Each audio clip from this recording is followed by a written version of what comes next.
Aku bongkar rahasia perselingkuhan suami dan bosku di kantor. Hujan deras mengguyur kota, menari-nari di atas genting rumahku dengan suara gemuruh yang menggema dalam kesunyian. Aku duduk sendirian di ruang tamu, tatapanku terpaku pada jam dinding yang terus berdetak, seakan mengingatkanku bahwa waktu tetap berjalan meski hatiku seolah berhenti. Pukul 11 malam. Fajar belum pulang. Lagi, aku menggenggam secangkir teh yang telah lama dingin. Aromanya tak lagi menenangkan, hanya menyisakan jejak kehampaan. Sejak kapan aku mulai terbiasa menunggunya seperti ini? Sejak kapan aku mulai merasa asing dengan suamiku sendiri? Dulu, waktu adalah sahabat bagi kami.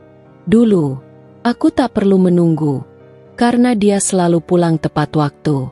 Tak ada alasan untuk lembur. Tak ada alasan untuk menghindar.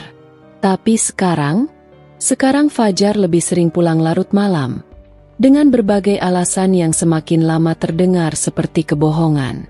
Aku mengingat bagaimana dia berubah sedikit demi sedikit. Awalnya, dia hanya terlihat lebih lelah, lebih pendiam. Aku mengira itu karena pekerjaannya semakin berat. Aku mencoba memahami, mencoba menghiburnya. Aku memasakkan makanan favoritnya, memberinya pijatan lembut di pundak, bahkan membiarkannya punya lebih banyak waktu untuk dirinya sendiri. Tapi kemudian, dia mulai menjauh. Dia tak lagi menatapku seperti dulu. Tak ada lagi senyum hangat setiap kali dia pulang. Sentuhannya menjadi asing, seakan aku hanyalah benda mati di rumah ini. Dan yang paling menyakitkan, dia membawa pulang sesuatu yang bukan milikku. Aroma parfum. Aku mengenal semua parfum yang dia pakai. Aku yang membelikannya. Aku yang memilihkannya. Tapi aroma ini, manis dan tajam. Sesuatu yang asing dan menyakitkan di hidungku. Aku mencoba menepis kecurigaanku sendiri. Aku meyakinkan diri bahwa ini hanya pikiranku yang berlebihan, bahwa aku hanya terlalu lelah. Tapi aku tahu, jauh di lubuk hati, aku tahu ada sesuatu yang salah. Ponselku bergetar di atas meja, membuatku tersentak dari lamunanku. Dengan cepat, aku meraihnya, berharap itu pesan dari Fajar. Aku ingin dia mengatakan sesuatu, apa saja, meskipun hanya alasan basi tentang pekerjaannya. Tapi bukan. Rina, besok ketemu yuk. Rin, ada yang mau aku ceritakan. Penting. Aku menatap pesan itu lama. Jantungku berdegup tak menentu. Rina, sahabatku sejak kuliah. Orang yang selalu ada untukku, yang selalu mendengarkan keluh kesahku tanpa menghakimi. Aku menghela napas panjang, mencoba menenangkan diri. Mungkin berbicara dengannya bisa membantuku berpikir lebih jernih. Aku mengetik balasan dengan tangan gemetar. Oke, ketemu di tempat biasa. Tak butuh waktu lama. Rina membalas. Iya, jangan telat. Ya. Ada sesuatu dalam pesannya yang membuat dadaku semakin sesak. Seolah-olah dia tahu apa yang sedang aku rasakan. Seolah-olah dia akan memberitahuku sesuatu yang lebih buruk dari yang sudah aku duga. Aku menatap jam dinding lagi. Jarum panjang terus bergerak. Tapi waktu terasa beku bagiku. Malam semakin larut. Fajar masih belum pulang. Aku menarik napas dalam-dalam, mencoba mengusir air mata yang mulai menggenang di pelupuk mataku. Aku tidak boleh menangis. Tidak malam ini. Aku harus kuat. Karena jauh di dalam hatiku, aku tahu, besok, hidupku tidak akan pernah sama lagi. Malam itu, aku duduk di sofa dengan novel terbuka di pangkuanku, tetapi pikiranku tidak berada di halaman-halaman cerita. Mataku diam-diam mengawasi Fajar yang duduk di meja kerja kecil di sudut ruangan. Ponselnya tergenggam erat di tangannya. Aku memperhatikan caranya menggulir layar, sesekali tersenyum kecil, Kemudian dengan gerakan cepat mengunci ponselnya begitu aku bergerak sedikit mendekat. "Kerjaan?" tanyaku, berusaha terdengar biasa saja. Fajar menoleh sekilas, mengangguk tanpa benar-benar menatapku. "Iya, klien baru banyak yang rewel." Aku mengangguk, berpura-pura puas dengan jawabannya. Tapi ada sesuatu dalam sikapnya yang membuat dadaku terasa sesak.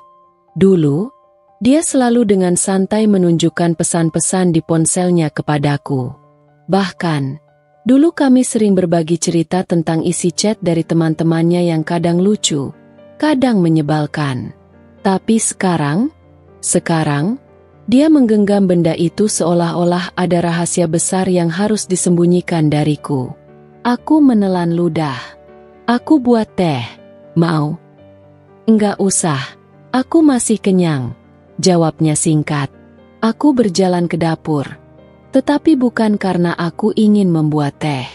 Aku butuh udara. Butuh ruang untuk berpikir. Perasaan ini, perasaan yang semakin lama semakin mencekikku, tak bisa lagi diabaikan. Aku mengingat bagaimana dalam beberapa bulan terakhir, Fajar sering pulang lebih malam dari biasanya. Awalnya, aku percaya saat ia mengatakan ada proyek besar di kantor. Tapi kemudian, aku mulai menyadari sesuatu. Setiap kali ia pulang terlambat, ada aroma asing di tubuhnya. Aroma parfum yang bukan milikku.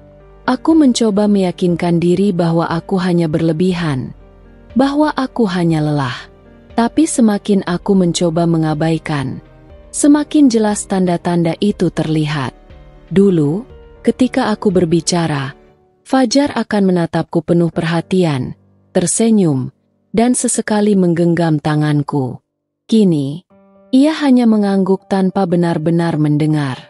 Seakan-akan aku hanyalah suara latar yang bisa diabaikan. Aku ingin percaya bahwa ini hanya fase dalam pernikahan kami. Aku ingin berpikir bahwa mungkin Fajar hanya sedang stres dengan pekerjaannya. Atau mungkin dia hanya butuh ruang.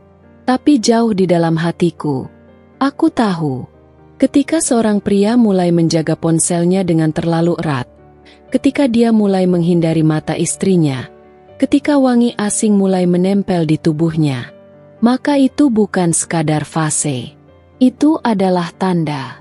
Dan aku, Arini, harus siap menghadapi kenyataan yang mungkin akan menghancurkanku. Malam itu, rumah terasa lebih sunyi dari biasanya.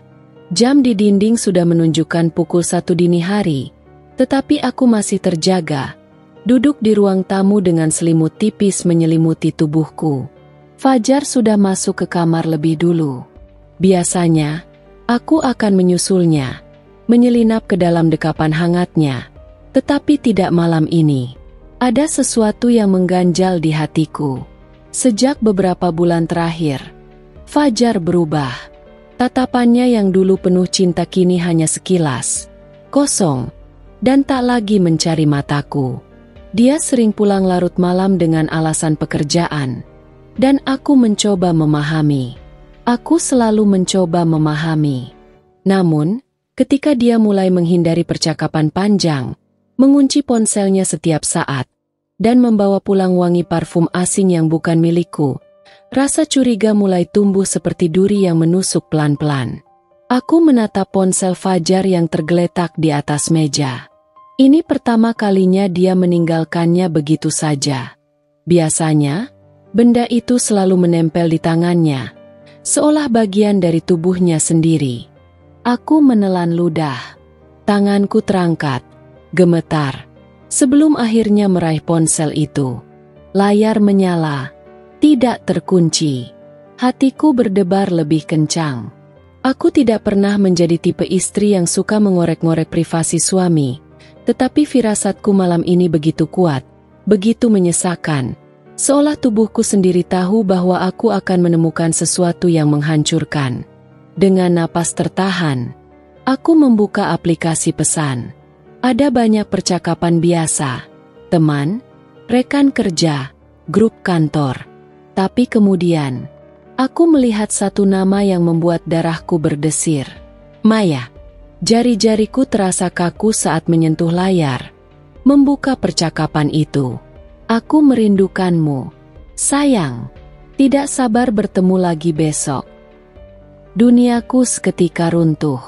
Aku menggigit bibir, menahan napas yang mulai tersengal. Dengan tangan gemetar, aku terus menelusuri pesan demi pesan mereka. Percakapan panjang yang penuh dengan rayuan, kata-kata mesra, candaan nakal yang hanya bisa diucapkan oleh sepasang kekasih. Mereka berbicara tentang makan malam di restoran mahal, tentang perjalanan singkat keluar kota, tentang malam-malam yang mereka habiskan bersama. Aku merasa mual.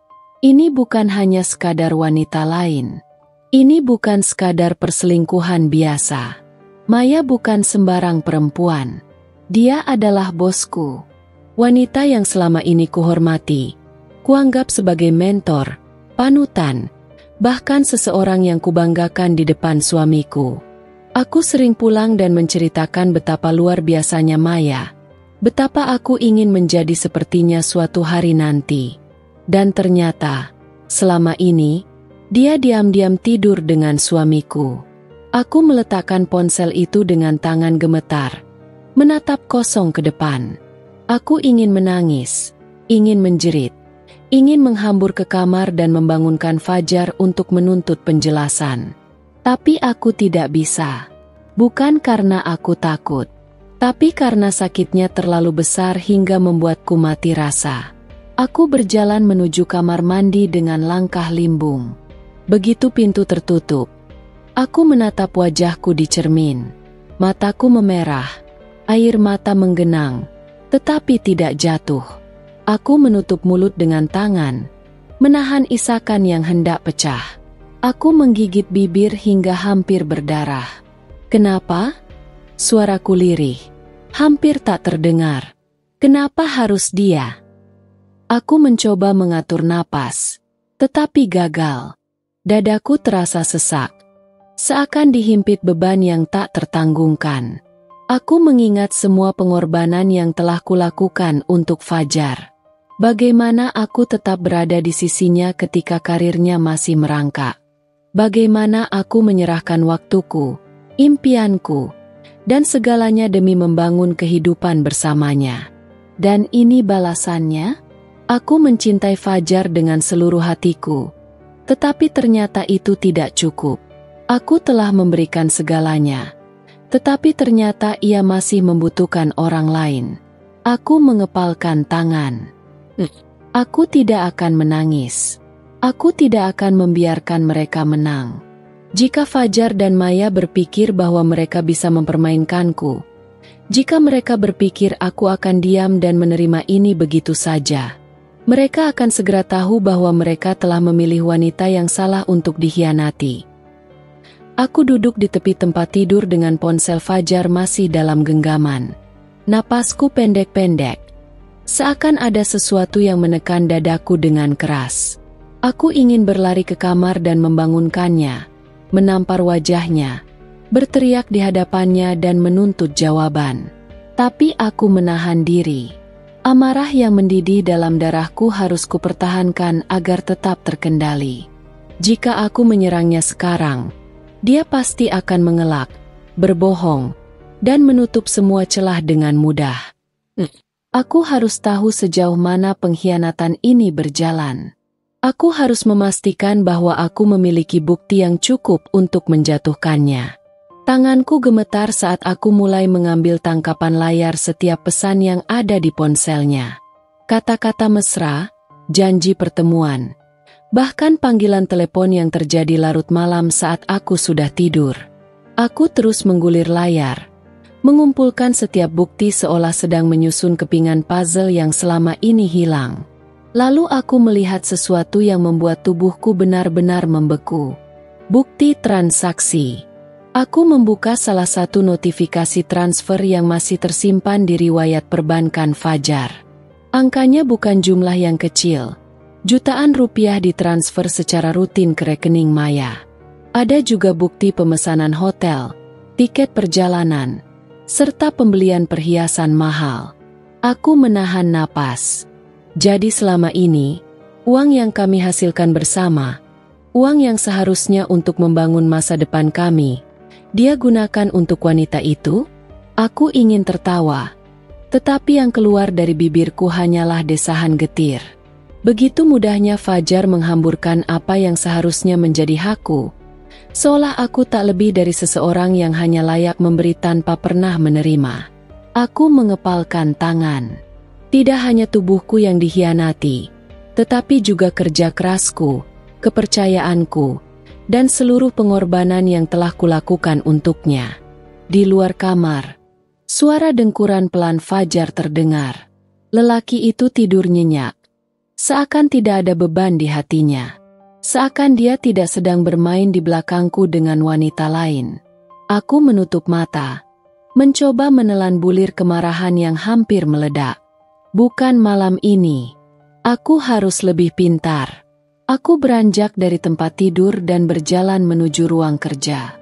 Kubuka laptopku dan mulai mencatat semua bukti yang kumiliki. Pesan-pesan, panggilan, transaksi, bahkan jadwal pertemuan mereka. Aku mengunduh laporan rekeningnya, mengambil foto bukti-bukti pembayaran, dan menyusun semuanya dalam satu folder. Ini bukan hanya soal perselingkuhan. Ini tentang bagaimana dia mengkhianatiku dalam segala aspek. Aku menggigit bibir hingga hampir berdarah. Luka di hatiku semakin menganga. Tetapi aku tidak akan menangis. Tidak sekarang. Aku akan memastikan bahwa Fajar dan Maya membayar lunas setiap luka yang mereka ukir dalam hidupku. Aku duduk di ruang makan, menata piring di depanku yang masih penuh. Nafsu makanku telah hilang sejak lama. Pikiran dan perasaanku bercampur aduk. Setiap malam Fajar pulang semakin larut, dan setiap malam pula, aku harus menyaksikan pertunjukan kebohongannya. Malam ini tidak berbeda. Pintu terbuka, dan sosok yang dulu kucintai itu masuk dengan langkah santai, seolah tidak ada yang salah. Ia melepas dasi, menaruh tasnya sembarangan di sofa, lalu mengusap wajahnya seolah kelelahan. Maaf, sayang, aku pulang telat lagi. Aku tersenyum kecil, menahan sesak yang menekan dadaku. Tidak apa-apa, Mas. Aku sudah biasa. Fajar menatapku sekilas, lalu meraih gelas air di meja. Hari ini banyak rapat, proyek baru juga mulai jalan, jadi harus lembur. Lembur? Aku ingin tertawa. Aku tahu persis di mana ia berada dan dengan siapa. Aku tahu bahwa ia baru saja menghabiskan malamnya dengan Maya. Aku tahu betapa mesranya percakapan mereka lewat pesan yang tak sengaja kutemukan di ponselnya. Aku tahu bagaimana ia tertawa saat membaca pesan Maya yang manja. Bagaimana ia merespons dengan kata-kata yang dulu hanya untukku. Aku menggigit bibir bawahku, menahan dorongan untuk mengonfrontasinya saat itu juga. Mas mau makan? Tanyaku, berpura-pura seperti istri yang masih peduli. Ia menggeleng sambil meregangkan tubuhnya. Tadi sudah makan di kantor. Jawabnya santai. Di kantor? Aku menatapnya lekat. Aku tidak tahu apakah aku harus merasa tersinggung atau tertawa sinis. Setidaknya, ia masih berusaha menutupi kebohongannya. Aku berjalan mendekat, lalu memeluknya dari belakang, menempelkan wajahku di punggungnya.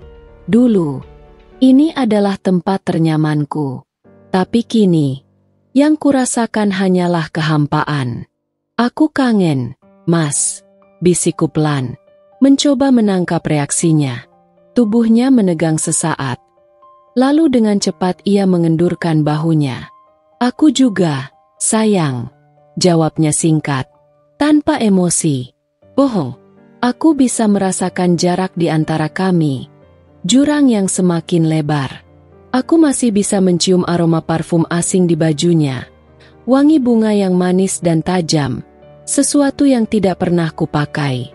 Aku masih bisa merasakan bahwa pikirannya tidak ada di sini. Tidak bersamaku. Dia bukan lagi milikku. Aku menarik napas dalam-dalam. berusaha mengendalikan diriku. Aku ingin bertanya langsung. Aku ingin melihat bagaimana ia akan berbohong di hadapanku. Aku ingin mendengar apa lagi yang akan ia katakan untuk menutupi dosa-dosanya. Tapi aku menahan diri. Aku melepaskan pelukanku dan tersenyum padanya. Seolah tidak ada yang salah. Mas kelihatan capek. Mau aku buatkan teh? Fajar tersenyum sekilas. Lalu mengangguk. Boleh. Aku berjalan ke dapur. Menyiapkan teh dengan tangan yang sedikit gemetar. Aku ingin menghancurkan cangkir di tanganku. Aku ingin berteriak. Aku ingin menangis sekencang-kencangnya. Tapi tidak. Aku harus tetap tenang. Aku harus tetap berpura-pura buta. Jika ia berpikir bahwa aku akan menangis dan meratap, ia salah. Jika ia berpikir bahwa aku akan memohon agar ia mencintaiku kembali, ia bodoh. Aku akan membiarkannya merasa aman.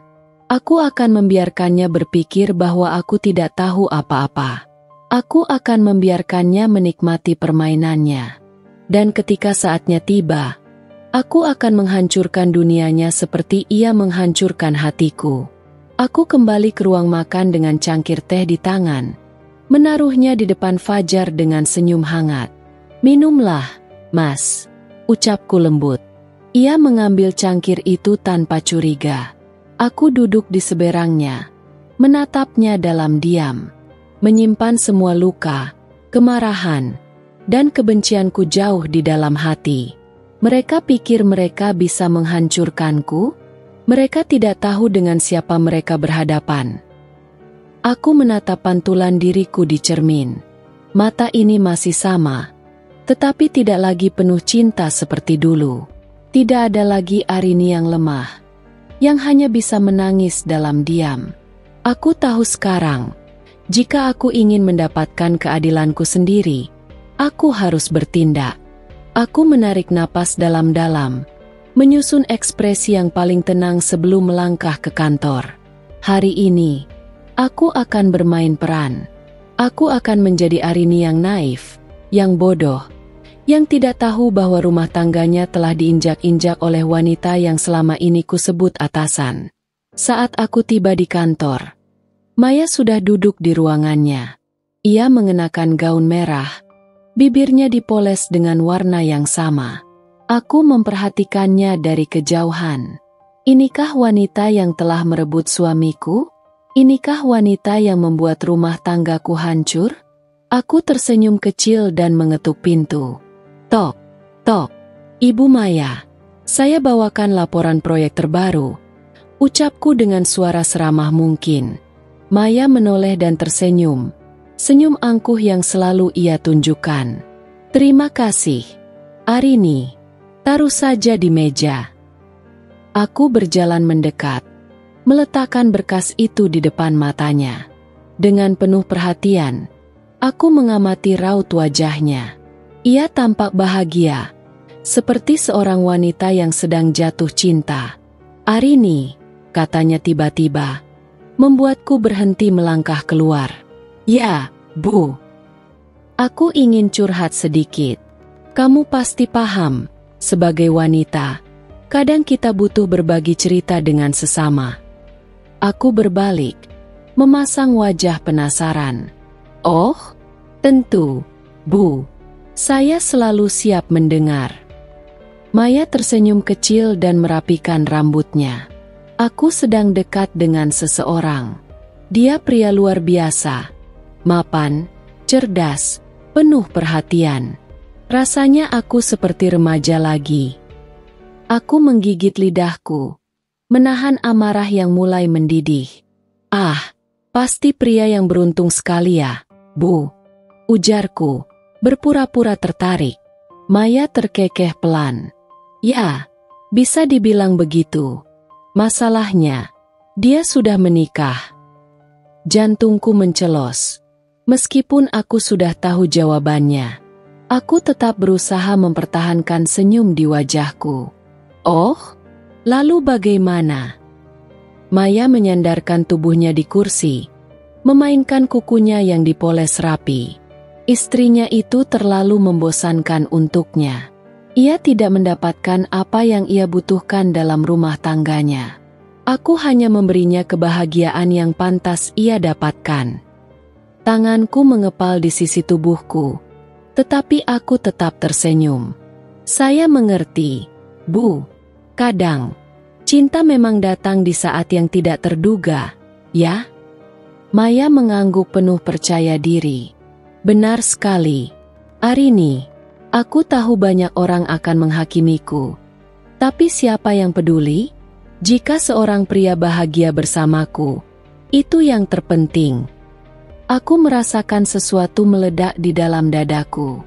Baginya, aku hanya sekadar istri yang tidak berarti. Hanya bayangan yang bisa diabaikan begitu saja. Ia tidak tahu betapa aku telah mengorbankan segalanya untuk pria yang kini ada di pelukannya. Ia tidak tahu betapa aku telah menahan tangis, menahan amarah, demi mempertahankan rumah tangga yang sedang ia hancurkan. Tapi aku menelan semua itu. Aku tidak akan marah hari ini. Hari ini, aku akan tersenyum. Aku akan mendengarkan setiap katanya, menyerap setiap kebohongan yang ia ucapkan, dan membiarkannya berpikir bahwa aku adalah sahabat terbaiknya. Aku akan menjadi bayangannya. Aku akan masuk ke dalam hidupnya seperti ia masuk ke dalam hidupku. Dan ketika saatnya tiba, aku akan memastikan bahwa ia merasakan penderitaan yang sama, atau bahkan lebih buruk. Aku tak ingin hanya menjadi korban dalam kisah ini. Jika Fajar dan Maya berpikir mereka bisa menginjak-injakku begitu saja, maka mereka belum mengenalku dengan baik. Aku akan menunjukkan pada mereka bahwa seorang istri yang tersakiti bisa menjadi musuh yang paling berbahaya. Aku mulai menyusun rencana dengan hati-hati, tanpa tergesa-gesa. Aku tahu, jika aku ingin menghancurkan mereka, aku harus melakukannya dengan sempurna. Bukan dengan amarah yang meledak-ledak, tetapi dengan ketenangan dan ketelitian yang tajam. Aku tidak akan berteriak, tidak akan menangis di hadapan mereka. Aku akan membuat mereka jatuh tanpa menyadarinya. Mengumpulkan bukti. Setiap kali Fajar pulang larut malam, aku tersenyum dan berpura-pura tidak peduli. Tapi diam-diam, aku sudah memasang aplikasi penyadap di ponselnya. Aku membaca setiap pesan yang ia kirimkan kepada Maya. Kata-kata mesra, janji-janji manis yang dulu hanya menjadi milikku, kini ia ucapkan pada wanita lain. Aku merindukanmu. Sayang, aku ingin segera bertemu. Aku ingin menghabiskan waktu hanya denganmu. Aku membaca semuanya dengan mata dingin. Tidak ada lagi air mata. Hanya rasa jijik. Aku juga mulai mengikuti pergerakan mereka. Saat Fajar mengatakan bahwa ia lembur di kantor, aku memastikan keberadaannya melalui GPS di ponselnya. Dan seperti dugaanku, ia tidak berada di kantor, melainkan di hotel, restoran mahal, atau apartemen Maya. Aku mengambil foto-foto mereka dari kejauhan, saat mereka bergandengan tangan, saat Fajar mencium kening Maya, saat mereka tertawa bahagia tanpa rasa bersalah. Semua itu aku simpan dengan rapi dalam sebuah folder. Jejak keuangan. Yang lebih menyakitkan, aku menemukan bahwa Fajar membelikan Maya hadiah-hadiah mahal dengan uangku sendiri. Aku selalu berpikir bahwa uang yang kutabung digunakan untuk masa depan kami, untuk membeli rumah, untuk investasi. Tapi ternyata, uang itu digunakan untuk membayar kamar hotel, makan malam romantis, tas dan perhiasan yang kini menghiasi tubuh Maya. Bodoh. Aku tak habis pikir. Bagaimana mungkin seorang pria bisa sekeji itu? Tidak cukup ia mengkhianatiku secara emosional. Ia juga merampas hakku tanpa rasa bersalah. Aku menyimpan semua bukti transaksi itu. Rekening koran, bukti transfer, struk pembayaran dari kartu kredit yang selama ini atas namaku. Fajar tidak tahu bahwa dalam diam, aku telah menjeratnya dalam perangkap yang tak akan bisa ia lepaskan. Sebuah rencana yang indah, Aku tak ingin hanya mengonfrontasi mereka secara langsung dan berakhir dengan perdebatan sengit. Itu terlalu klise. Aku ingin mereka hancur secara perlahan. Aku ingin mereka merasakan ketakutan, kebingungan, dan keputusasaan yang selama ini kurasakan. Aku ingin Maya tahu bagaimana rasanya menjadi wanita yang ditinggalkan dan dikhianati. Aku ingin Fajar kehilangan semua yang ia miliki, termasuk harga dirinya. Dan yang paling penting, aku ingin mereka menyadari bahwa mereka telah bermain dengan orang yang salah. Permainan baru saja dimulai. Hari yang kutunggu akhirnya tiba. Maya dan Fajar selama ini menikmati permainannya, berpikir bahwa aku hanyalah istri bodoh yang tidak tahu apa-apa. Mereka tertawa di belakangku, saling berbisik mesra saat aku tidak ada, bersembunyi di balik bayang-bayang kantorku sendiri. Tapi hari ini, aku akan memastikan bahwa mereka tak bisa bersembunyi lagi. Acara besar perusahaan, sebuah momen penting di mana para petinggi, investor, dan rekan bisnis berkumpul untuk mendengar rencana masa depan perusahaan. Maya berdiri di panggung utama, mengenakan gaun mahal yang mungkin dibelikan Fajar dengan uangku. Senyumnya angkuh, penuh kepercayaan diri. Ia pikir dirinya tak tersentuh. Ia pikir ia bisa berkuasa selamanya. Tapi dia salah. Aku duduk di barisan depan, menunggu giliranku untuk berbicara. Jari-jariku menggenggam flash drive kecil yang berisi semua bukti yang telah kukumpulkan selama ini. Foto-foto, pesan-pesan mesra, rekaman telepon, hingga bukti keuangan. Aku bisa merasakan tatapan Fajar dari kejauhan. Mungkin heran mengapa aku terlihat begitu tenang hari ini. Tunggu saja. Ketika akhirnya giliranku tiba, aku berdiri dengan percaya diri, menatap para hadirin yang kini mengalihkan perhatian padaku. Aku menarik napas dalam, lalu tersenyum. Selamat malam, semuanya. Terima kasih telah meluangkan waktu untuk menghadiri acara penting ini. Hari ini, saya ingin membahas sesuatu yang sangat krusial bagi perusahaan kita. Bukan sekadar angka dan strategi bisnis, tetapi sesuatu yang lebih mendasar, integritas. Aku melirik Maya, yang mulai terlihat bingung. Seorang pemimpin seharusnya menjadi contoh yang baik.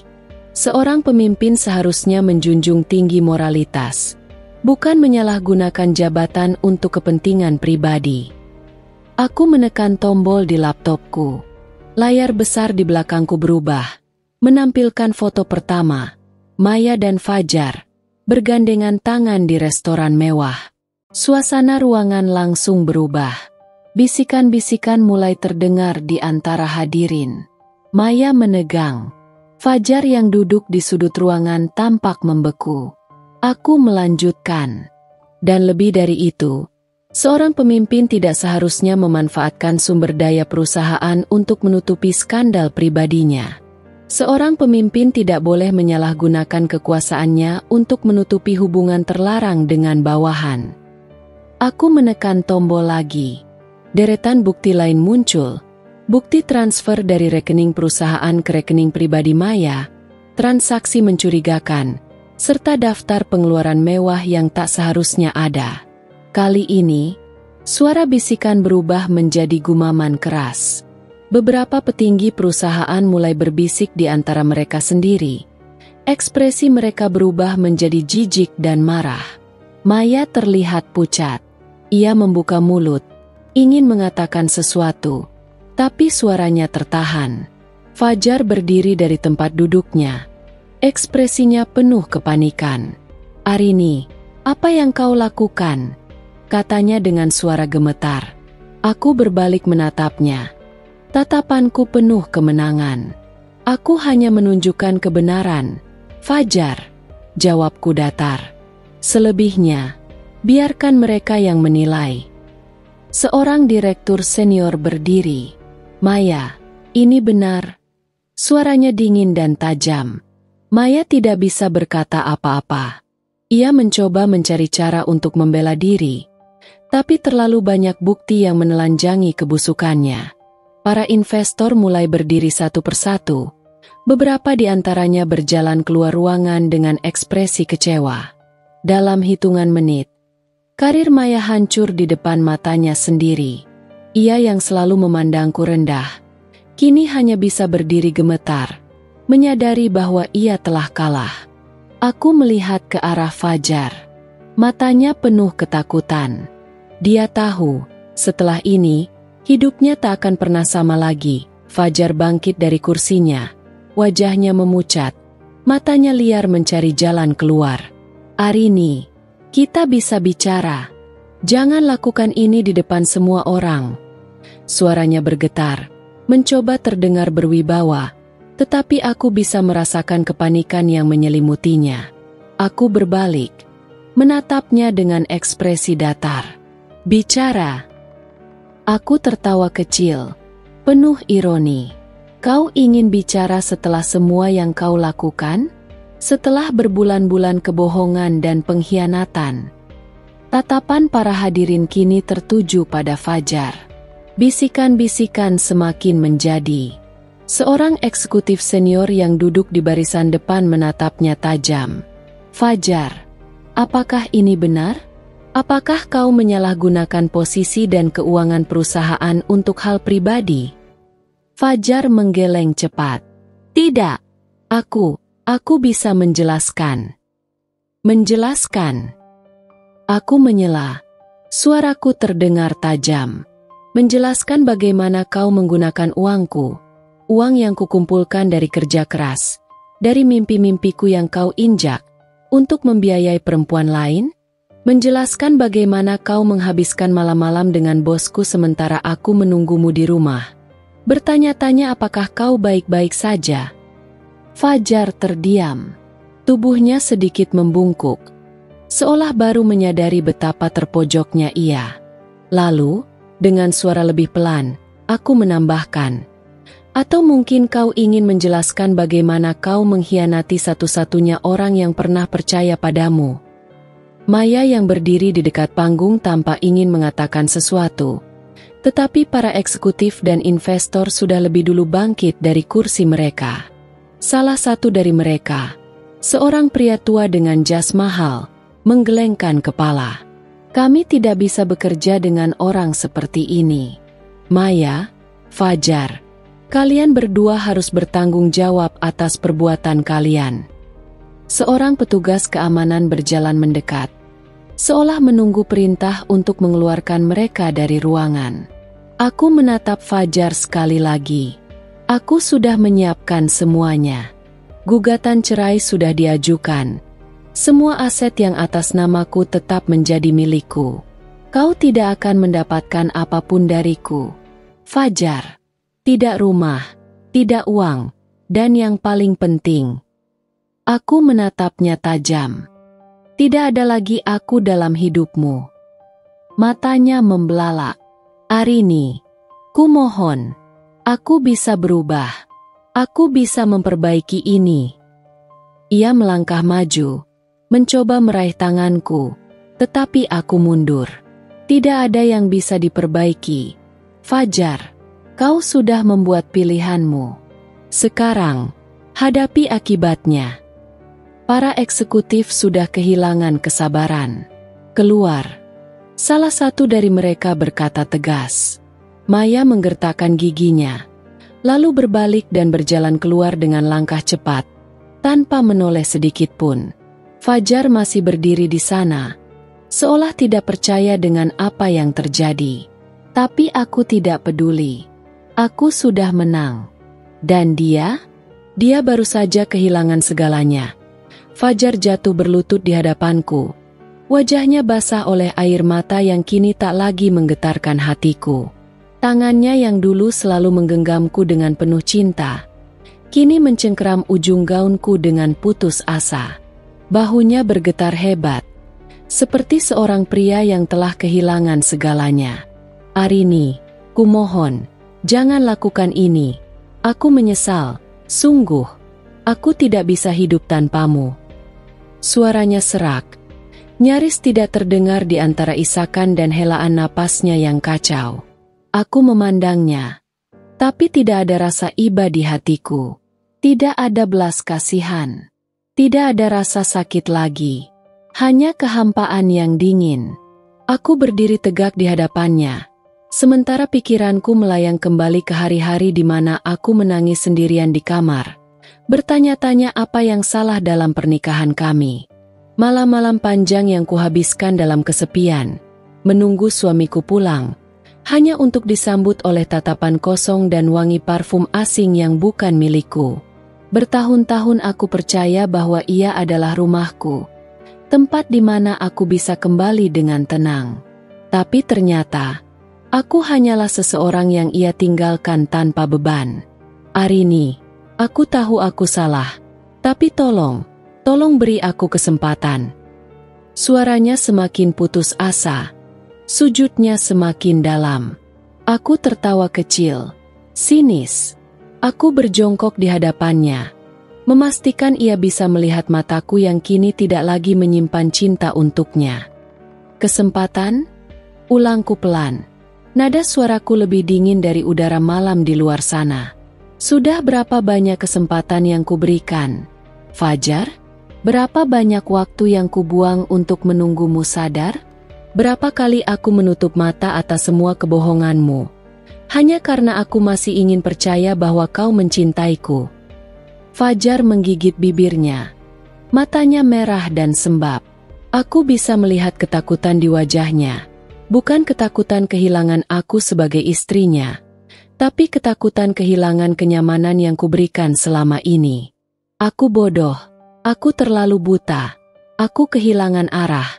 Aku akan menebus semuanya. Arini, aku bersumpah. Aku akan membuktikan bahwa aku masih pantas untukmu. Aku menghela napas panjang. Berdiri kembali dengan kepala tegak. Pantas? Tanyaku dengan nada getir. Sejak kapan kau pantas untukku? Fajar? Saat kau memeluk Maya di belakangku? Saat kau memakai uangku untuk menyenangkan wanita lain? Atau saat kau pulang ke rumah dengan wajah penuh kebohongan? Berpura-pura bahwa aku adalah satu-satunya dalam hidupmu. Tubuhnya gemetar. Tangannya berusaha menggapai tanganku. Tapi aku mundur selangkah, menjauh darinya. Aku melihat bagaimana wajahnya hancur dalam keputusasaan. Bagaimana ia menggigit bibirnya menahan sesak di dada. Aku mencintaimu. Tolong jangan pergi.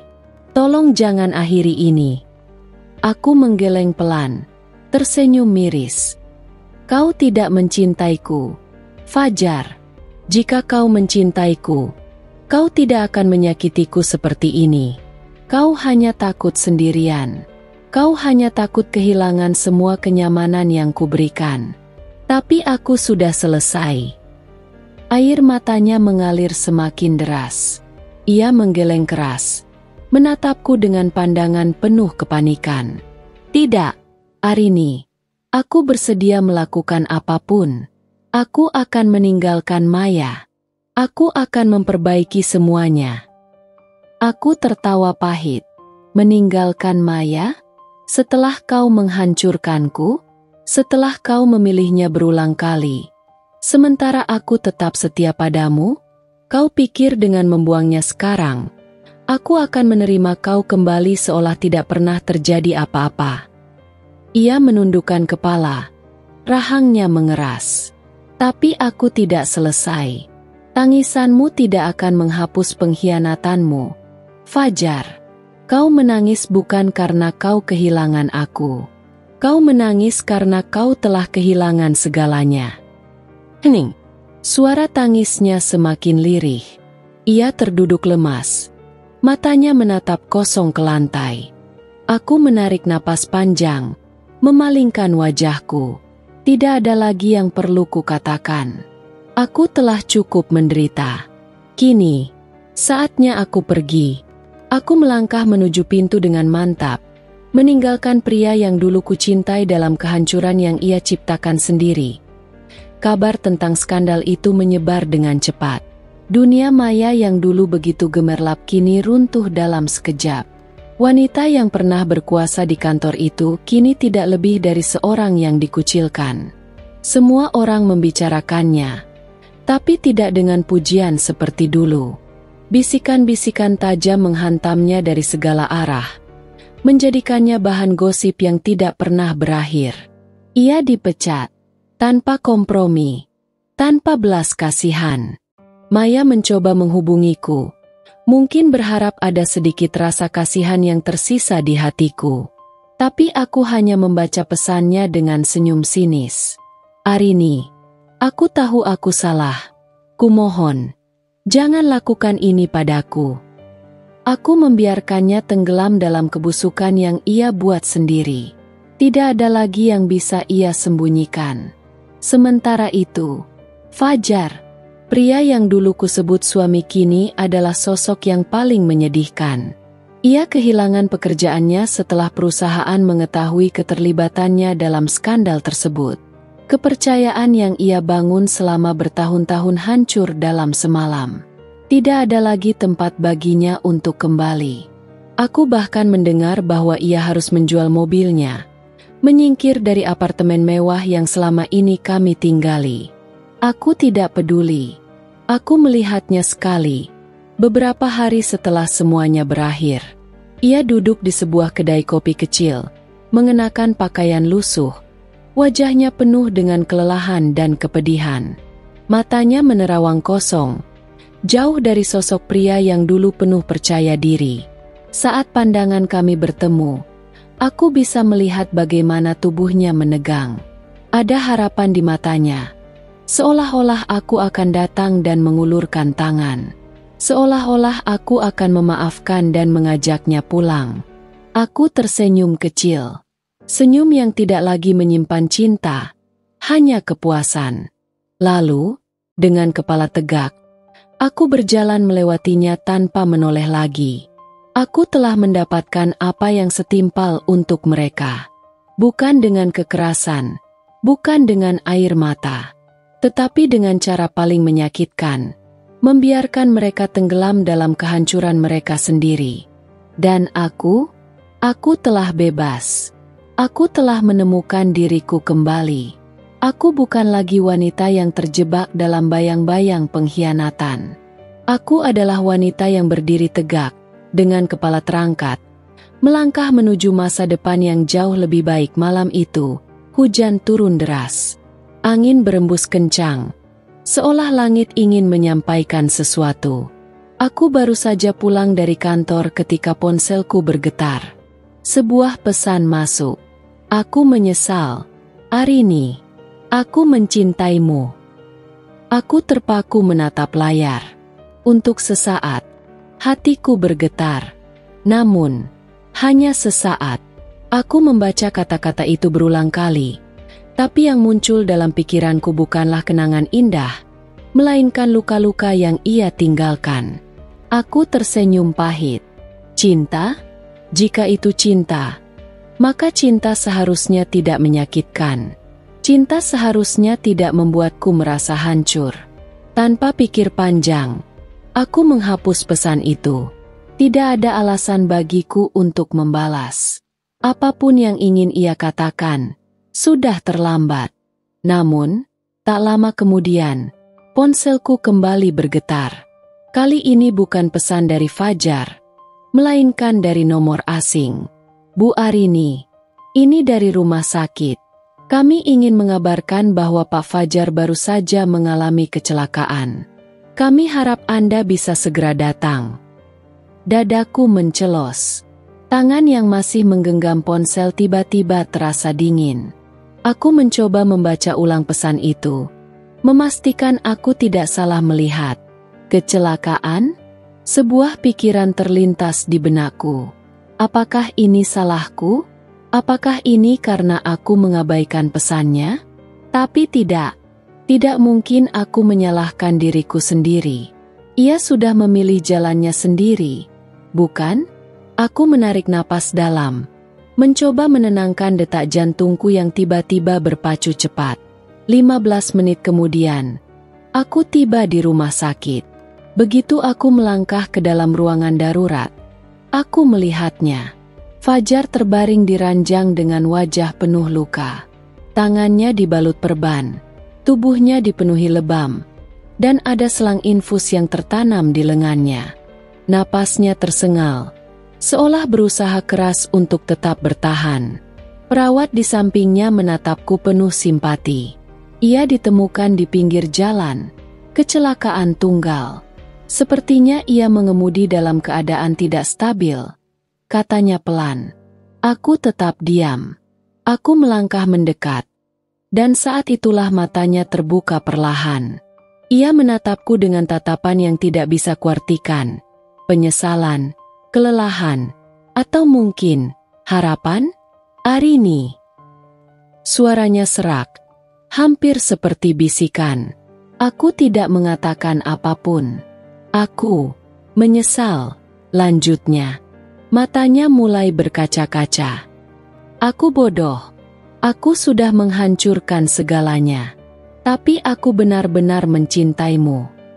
Aku menatapnya dalam diam. Untuk pertama kalinya, aku tidak merasakan amarah. Tidak ada dendam, tidak ada kebencian, hanya kehampaan. Aku menarik napas dalam dan menghembuskannya perlahan. Aku tahu, jawabku singkat. Fajar tersenyum kecil, meski kesakitan. Bisakah kau memaafkanku? Aku menatapnya lama. Aku sudah melepaskanmu, Fajar, kataku akhirnya. Dan aku tidak akan membiarkan diriku terluka lagi. Aku melihat sesuatu dalam matanya. Mungkin harapan terakhirnya yang hancur, atau mungkin penerimaan atas konsekuensi perbuatannya. Tanpa menunggu lebih lama, aku berbalik dan melangkah pergi. Aku tidak akan membiarkan bayangan masa lalu menahanku lagi. Dan saat aku keluar dari ruangan itu, aku tidak menoleh ke belakang pagi itu. Aku membuka jendela apartemen baruku. Udara segar menyapu wajahku, membawa ketenangan yang sudah lama tidak kurasakan. Aku menatap langit yang cerah, membiarkan sinar matahari menghangatkan kulitku. Tidak ada lagi air mata, tidak ada lagi penyesalan. Aku akhirnya bebas. Hari-hari setelah kepergianku dari Fajar terasa seperti lembaran baru dalam hidupku. Aku tidak lagi terjebak dalam bayang-bayang pengkhianatan atau terjebak dalam keinginan untuk membalas dendam. Aku menyadari bahwa kehidupan mereka yang hancur bukanlah kebahagiaanku. Kebahagiaanku ada di tempat lain, di dalam diriku sendiri. Aku kembali fokus pada karierku. Tanpa maya yang menjegal langkahku, aku bisa menunjukkan kemampuanku yang sebenarnya. Sedikit demi sedikit, aku membangun kepercayaan diri yang sempat hancur. Aku bekerja lebih keras, bukan untuk siapapun, tapi untuk diriku sendiri. Aku mulai menulis, sesuatu yang dulu selalu kutunda karena terlalu sibuk mengurus kehidupan rumah tangga yang ternyata palsu. Sore itu, aku duduk di sebuah kafe, menyeruput secangkir kopi sambil menatap laptop di depanku. Aku tersenyum melihat naskah yang tengah kutulis. Cerita tentang seorang wanita yang bangkit dari kehancuran, yang menemukan kekuatannya sendiri setelah dikhianati oleh orang yang paling ia cintai. Aku tidak menulis untuk meratapi masa lalu. Aku menulis untuk mengingatkan diriku sendiri bahwa aku bisa melewati semuanya. Ponselku bergetar di meja. Sebuah pesan masuk dari seorang teman lama yang sudah lama tidak kutemui. Arini, aku dengar kau akan menjadi pembicara di seminar bisnis minggu depan. Aku sangat bangga padamu. Aku membaca pesan itu dengan senyum kecil. Jika dulu aku hidup dalam bayang-bayang Fajar, sekarang aku berdiri di bawah cahaya yang kubuat sendiri. Aku telah memulai kehidupan baru, dan kali ini, aku tidak akan membiarkan siapapun merusaknya.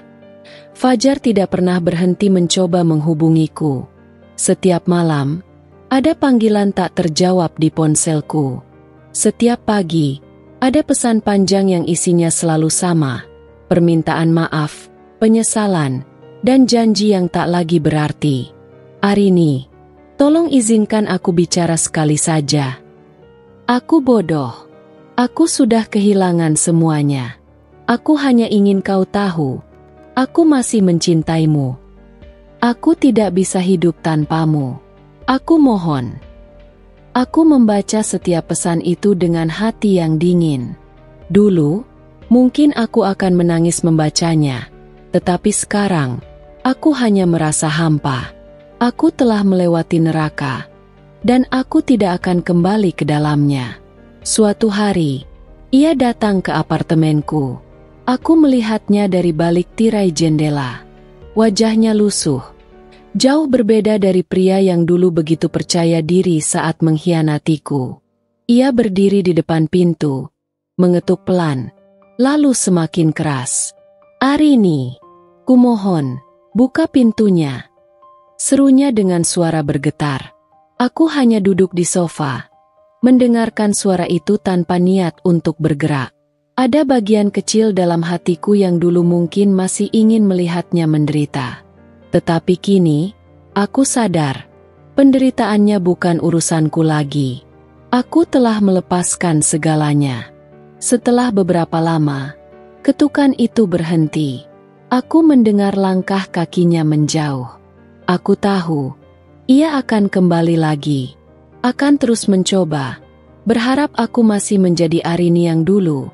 Wanita bodoh yang mencintainya lebih dari dirinya sendiri. Tapi aku bukan lagi wanita itu.